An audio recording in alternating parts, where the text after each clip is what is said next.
You've felt that widening gap, haven't you? The quiet, increasing separation between the magnificent person you once envisioned yourself becoming and the comfortable, compromised version you've silently settled into. No one else registers this internal discrepancy, but the knowledge resides within you, triggered by sleeping a little later than intended, or by casually defaulting on another small, internal promise. Then, one particular morning, the realization hits. You have fundamentally drifted away from your authentic self. The powerful truth is that reclamation is possible. Your return is not predicated on morphing into an entirely different persona, but rather on rigorously returning to the strongest, core version of yourself. That powerful entity is still very much present, interred beneath layers of easy comfort, relentless procrastination, and sensory overload. Today, we are not discussing the fleeting impulse of motivational hype. Our focus is the bedrock of inner discipline. We will explore 8 essential Stoic practices you can immediately integrate to systematically rebuild your life. This transformation will be quiet, fiercely consistent, and entirely without the need for external validation or applause. Just a series of small, focused actions executed with laser-like intention that will, collectively, redefine everything. Ready? Let's forge ahead. Temper the body, free the mind. No philosophical doctrine can maintain relevance and influence across millennia if its principles remain exclusively trapped in abstract theory. The Romans didn't merely discuss Stoicism, they organically lived its tenets. Marcus Aurelius offered a clear decree: discipline your body strictly so it never betrays your mind. Reflect for a moment. How frequently has your physical form acted as a saboteur? You swore you would initiate the day early, yet your hand instinctively silenced the alarm before consciousness truly arrived. You committed to clean nutrition, yet ephemeral cravings effortlessly won the internal argument. You sought a dedicated hour for focused reading, yet your fingers defaulted to scrolling. Physical discipline transcends fleeting vanity or muscle mass. It is a fundamental ritual of self-command. It is the conscious, daily declaration that you are the authority. Initiate this transformation modestly. A 60-second exposure to cold water in the morning, a brief 20-minute run before the sun rises, or simply adopting an upright posture and starting your work without further delay. Each victory you secure over your physical impulses is a victory over the weaker, indecisive components of your mind. When the body learns unwavering obedience, the mind gains profound liberation. This is why the foundational Stoics, from Socrates to Seneca, actively trained, sweated, and sometimes fought. Their goal wasn't a show of force, but the quiet confirmation of a timeless axiom. Willpower commences the very moment you achieve mastery over yourself. Seek guidance. Strength is in the ask. There is a prevalent, self-destructive myth embraced by those who mistake pride for resilience. The belief that, I don't require external assistance. Yet, Marcus Aurelius, who wielded authority over the most powerful empire in the world, penned a very different counsel. If you are wounded while scaling the wall, call for a comrade to pull you up. This principle shatters the perilous illusion that genuine self-reliance mandates absolute isolation. True self-reliance is the courage to clearly acknowledge when you are struggling, coupled with the humility required to request assistance. When you actively seek a mentor, pose a difficult, honest question, or vulnerably share a fear, you are not exhibiting weakness. You are rigorously practicing courage. Stoicism never opposed the full range of human emotion. It was fundamentally opposed to the debilitating constraints of the ego. It instructs us to systematically dismantle the defensive barricades of pride and replace them with solid bridges of shared wisdom. Consider the soldier. His strength peaks not when he fights in solitude, but when he places absolute trust in the comrade standing immediately beside him. Life operates on the same principle. You will fail to reach the pinnacle if your pride prevents you from asking for crucial directions. Therefore, when you feel the need for help, do not conceal your struggle. Do not let self-imposed shame silence your voice. Asking for aid is never an act of surrender. It is a firm refusal to yield. The moment you open your mouth, the world often reciprocates by opening its arms. Read less, learn deeper. Seneca issued a stark warning centuries ago. Many brilliant minds have been ruined by their obsession with useless knowledge.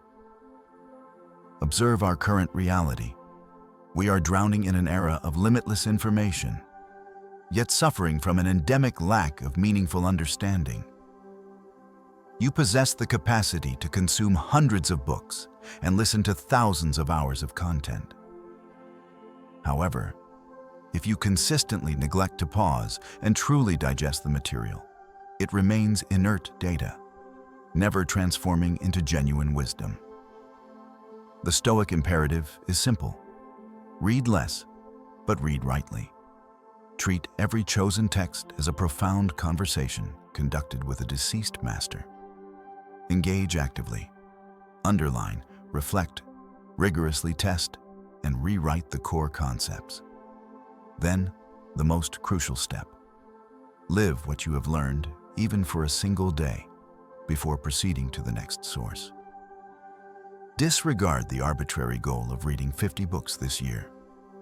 Instead, select 3. 3 books you commit to revisiting, rereading, and actively applying. Because knowledge, in isolation, lacks the power to change your life. Practice is the sole agent of change. Marcus Aurelius did not compose meditations as an academic exercise. He used it as a nightly and morning training manual for his own soul, striving to improve his character. Internalize this core principle. Don't read for the sake of knowing more. Read for the sake of becoming less ignorant. This encapsulates the essence of the Stoic intellectual tradition. The goal is not to fill your mind with redundant words, but to systematically empty it of accumulated foolishness. Walk, the oldest medicine on earth. When your internal state spirals into chaos, when you feel mentally paralyzed, or when life's weight seems crushing your chest, the directive is simple. Step outside and walk. Leave the headphones and phone behind. Engage only with your body and your breath. This is not merely physical exercise. It is a fundamental ritual of psychological cleansing. Seneca prescribed, we should take walks in the open air so that the mind may be nourished and refreshed. Søren Kierkegaard confessed, I have walked myself into my best thoughts. They understood what modern neurology now confirms. Every deliberate step decelerates the frantic pace of the mind, and every conscious breath invites self-awareness back into the moment. As your body moves, your thoughts lose their demanding grip.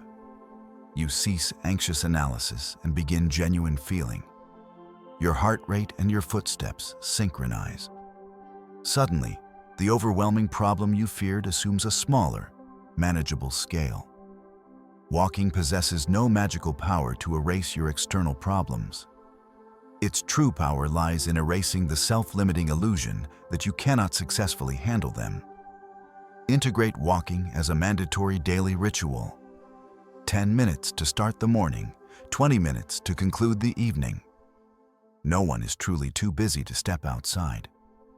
Many simply forget that genuine peace is always immediately accessible, waiting just beyond the threshold. Focus like a Roman. The central deficit in modern life is not a shortage of time. It is a devastating shortage of focus. Marcus Aurelius articulated this same observation 2 millennia ago. and its truth has only magnified today. You are not inherently weak or distractible.